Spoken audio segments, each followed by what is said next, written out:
Virus കാരണം പെൻഡ്രൈവിൽ നിന്ന് നഷ്ടപ്പെട്ട ഡാറ്റകൾ എങ്ങനെ തിരിച്ചെടുക്കാം എന്നതിനെക്കുറിച്ചാണ് ഇന്നത്തെ വീഡിയോ.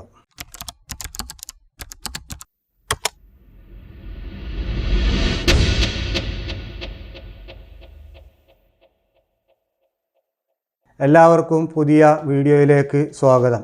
ഞാൻ ലത്തീഫ് സുഹരി.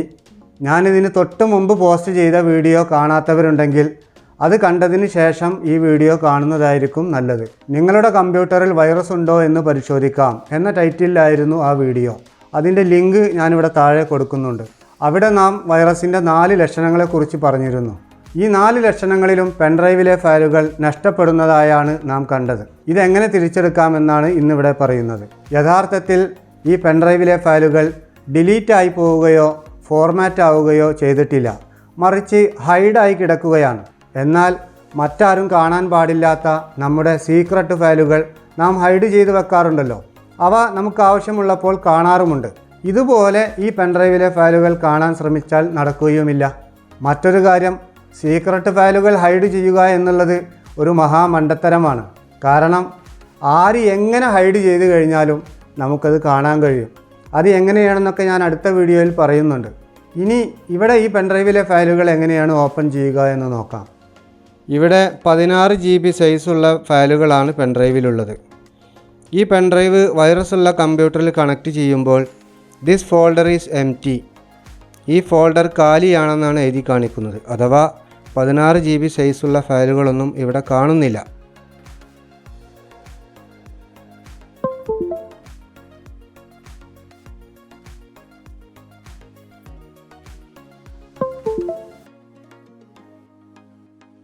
ഇത് വൈറസിൻ്റെ ഒരു ലക്ഷണം മാത്രമാണ്. ഇതുപോലെയുള്ള 4 ലക്ഷണങ്ങൾ കഴിഞ്ഞ വീഡിയോയിൽ നാം പറഞ്ഞിരുന്നു. ഇവിടെയെല്ലാം പെൻഡ്രൈവിൽ നിന്ന് ഡാറ്റകൾ തിരിച്ചെടുക്കുന്നത് ഒരേ രീതിയിൽ തന്നെയാണ്. അത് എങ്ങനെയാണെന്ന് നോക്കാം. പെൻഡ്രൈവ് ഞാനിവിടെ ഓപ്പൺ ചെയ്ത് വെച്ചിട്ടുണ്ട്. ഇനി ഈ പെൻഡ്രൈവിലെ ഡാറ്റകൾ എങ്ങനെയാണ് തിരിച്ചെടുക്കുന്നത് എന്ന് നോക്കാം. അതിനുവേണ്ടി കമാൻഡ് പ്രോംപ്റ്റ് ഓപ്പൺ ആക്കുക. കമാൻഡ് പ്രോംപ്റ്റ് പല രീതിയിൽ ഓപ്പൺ ചെയ്യാം. അതിലൊന്ന്, സ്റ്റാർട്ട് ബട്ടൺ ക്ലിക്ക് ചെയ്തുകൊണ്ട് CMD എന്ന് ടൈപ്പ് ചെയ്യുക. അപ്പോൾ കമാൻഡ് പ്രോംപ്റ്റ് ഇവിടെ കാണാം. അതിൽ ക്ലിക്ക് ചെയ്യുക. ഈ കാണുന്നതാണ് കമാൻഡ് പ്രോംപ്റ്റ്. അതിനെ ഞാനൊരു സൈഡിലേക്ക് മാറ്റി വെച്ചിട്ടുണ്ട്. ഇനി കമാൻഡ് പ്രോംപ്റ്റിൽ ഞാൻ പറയുന്നത് പ്രകാരം കൃത്യമായി ടൈപ്പ് ചെയ്താൽ പെൻഡ്രൈവിലുള്ള ഫയലുകളെല്ലാം ഇവിടെ തെളിഞ്ഞു വരുന്നത് കാണാം. അതിന് നാം ആദ്യം വേണ്ടത് പെൻഡ്രൈവിൻ്റെ ഡ്രൈവ് ലെറ്റർ ഏതാണെന്ന് മനസ്സിലാക്കണം. ഡ്രൈവ് ലെറ്ററുകളെക്കുറിച്ച് ഞാൻ മുമ്പൊരു വീഡിയോയിൽ പറഞ്ഞിട്ടുണ്ട്. പെൻഡ്രൈവിൻ്റെ ഐക്കണിൽ നിങ്ങളുടെ ഫോട്ടോ സെറ്റ് ചെയ്യാം എന്ന വീഡിയോയിലാണത് പറഞ്ഞിട്ടുള്ളത്. ആ വീഡിയോയുടെ ലിങ്ക് ഞാനിവിടെ കൊടുക്കുന്നുണ്ട്. അല്ലെങ്കിൽ നമ്മുടെ ചാനലിൽ കമ്പ്യൂട്ടർ ടിപ്സ് ആൻഡ് ട്രിക്സ് എന്ന പ്ലേലിസ്റ്റിൽ വന്നു കഴിഞ്ഞാൽ ഇവിടെ ആ വീഡിയോ കാണാൻ കഴിയും. ഏതായാലും പെൻഡ്രൈവിൻ്റെ ഡ്രൈവ് ലെറ്റർ ഇവിടെ F ആണ്. നിങ്ങളുടെ കമ്പ്യൂട്ടറിൽ പെൻഡ്രൈവ് കണക്ട് ചെയ്യുമ്പോൾ മറ്റേതെങ്കിലും ലെറ്റർ ആയിരിക്കാം കാണുക.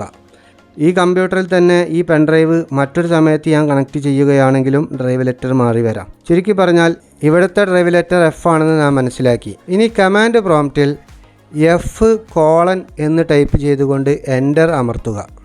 അപ്പോൾ കഴ്സർ അടുത്ത വരിയിലായി നിൽക്കുന്നുണ്ട്. ഇവിടെ ടൈപ്പ് ചെയ്ത F പെൻഡ്രൈവിൻ്റെ ഡ്രൈവ് ലെറ്ററാണ്. ഇനി ഇവിടെ ടൈപ്പ് ചെയ്യേണ്ടത് @ space -S space -H space /S space /D space *. Enter. ഇത്രയും ടൈപ്പ് ചെയ്ത് കഴിഞ്ഞാൽ നമ്മുടെ പെൻഡ്രൈവിലെ ഫയലുകളെല്ലാം ഇവിടെ തെളിഞ്ഞു വരുന്നത് കാണാം.